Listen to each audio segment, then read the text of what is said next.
శోభ గారు మీకు ఇప్పుడు ఎలక్షన్స్ జరుగుతున్నాయి కదా, మీకు డబుల్ బెడ్రూమ్ ఇల్లు ఇస్తా అని చెప్పి రేవంత్ రెడ్డి గారు ఇస్తుందా?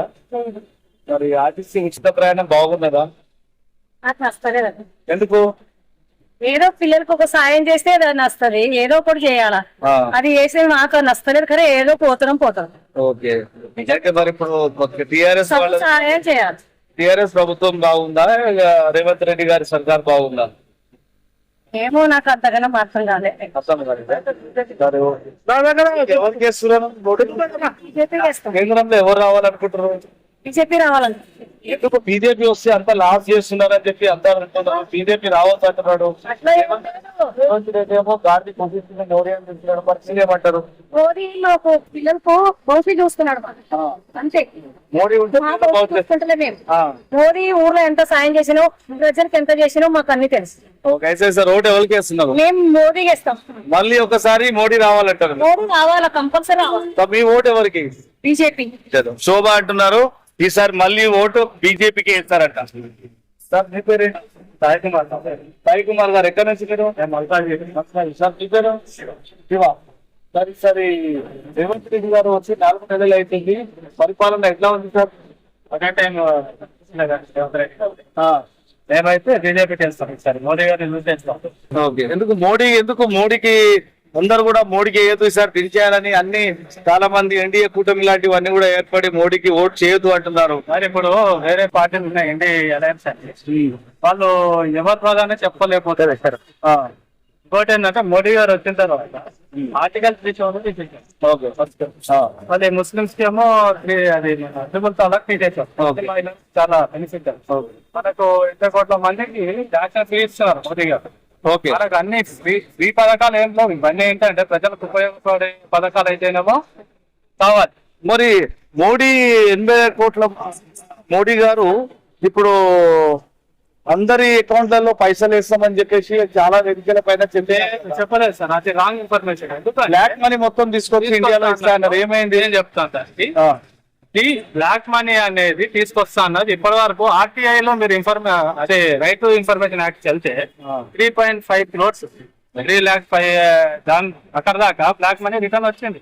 కానీ ఎవరికి తెలియదు. ఏంటంటే మాటకు చెప్తారు తీసుకురాలేదు అని. ఒకటి 15 లక్షలు ఇస్తానని మోడీ గారు ఎప్పుడూ చెప్పలేదు. ఏం చెప్పారంటే కాంగ్రెస్ ఏదైతే దోసుకుందో బయట ఇచ్చేందో అది మన దేశానికి తీసుకొస్తే ఒక్కసారి అకౌంట్ లో 15 లక్షల దాకా రావచ్చు అన్నారు. ఇస్తా అని చెప్పలేదు ఆయన. అంత దోచుకున్నారు. రాజకీయ నాయకులు ఓట్ల గురించి పబ్లిక్ ని పక్కదారి పట్టిస్తున్నారు. అంతేకాదు మోదీ గారు లాంటి మంచి మనం పోగొట్టుకున్నాం అనుకోండి, ఇంకంతే. ఇంకా నెక్స్ట్ దేశంలో ఇంకేం ఇవ్వలేదు, ముందు ఏం లేదు. శివ గారు, మన గడిచిన 65 సంవత్సరాల్లో కాంగ్రెస్ బాగానే పరిపాలిస్తుంది కదా, దేశం మరి చిత్తలు కాలేదు, విడిపోలేదు, ఎందుకు ఈ రోజు మొత్తం పేరుతో ఓట్లు అడుగుతున్నారు అని అడుగుతున్నారు. మొత్తం పేరుతో ఓట్లు అడిగిన అనేది మాత్రం చాలా రాంగ్. అది మనం ఊహించుకుంటున్నాం. వాళ్ళు మన మీద అంత బ్లేమ్ చేసి గత 65 సంవత్సరాలు కాంగ్రెస్ పాలన డెవలప్మెంట్ అయ్యి ఉంటే వాళ్ళే మోడీ ఇంతవరకు ఏమి అభివృద్ధి చేయలేదు. వాళ్ళు ఎట్లా మాట్లాడతారు?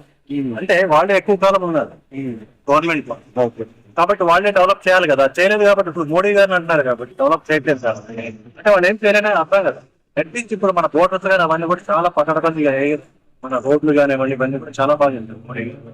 కాబట్టి ఈసారి బీజేపీ 100% రావడం వస్తుంది.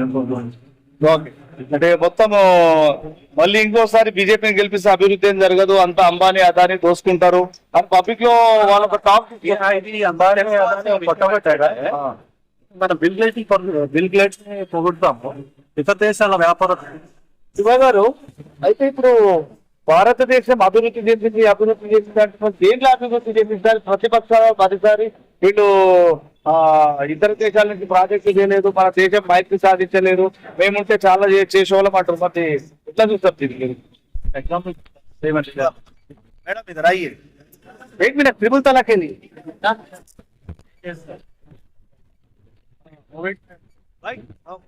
కోవిడ్ టైం మనము ప్రపంచవ్యాప్తంగా బాధపడుతున్నాం. కోవిషీల్డ్ అనే వ్యాక్సిన్ ని అప్రూవల్ చేసి మోదీ గారు సప్లై చేయగలిగాం. షార్ట్ పీరియడ్ ఒక వ్యాక్సిన్ రావాలంటే దాదాపు చాలా టైం పడుతుంది. బట్ మన మోడీ గారి వల్ల అంత టైం పట్టలేదు. అందరికి వేరే దేశానికి కూడా ఇవ్వగలిగాం. ఇంకోటి ఏంటంటే చంద్రయాన్ సక్సెస్ కానప్పుడు దగ్గరుండి ప్రోత్సహించారు ఆయన. లేదు మళ్ళీ చేద్దామని చెప్పి ప్రోత్సహించడం వల్ల ఈ రోజున చంద్రయాన్ సక్సెస్ అయింది. అంతా గమనించాలి. మరి ఏంటంటే ఎప్పుడు పాత కాంగ్రెస్ మత రాజకీయాలు అన్నీ అవి చేస్తాయి కానీ మోడీ అలా కాదు. సో మొత్తం మీద మల్కాజిగిరి నుంచి మనకు శివ అండ్ సాయి గారు ఏమంటారంటే మోడీ గారు వచ్చిన తర్వాత గడిచిన 10 సంవత్సరాలు కార్యక్రమాలు చేశారు. ఆయన ఆధ్వర్యంలో చంద్రయాన్ సక్సెస్ అయ్యింది. సర్జికల్ స్ట్రైక్ లాంటి అనేక కార్యక్రమాలు చేశారు ఆయన. కాబట్టి టోటల్ ప్రపంచంలో విశ్వగుప్త నిలబెట్టడానికి మోడీ గారు చాలా ప్రయత్నం చేస్తున్నారు. కాబట్టి ఈసారి మా ఓటు మోడీకి అంటున్నారు.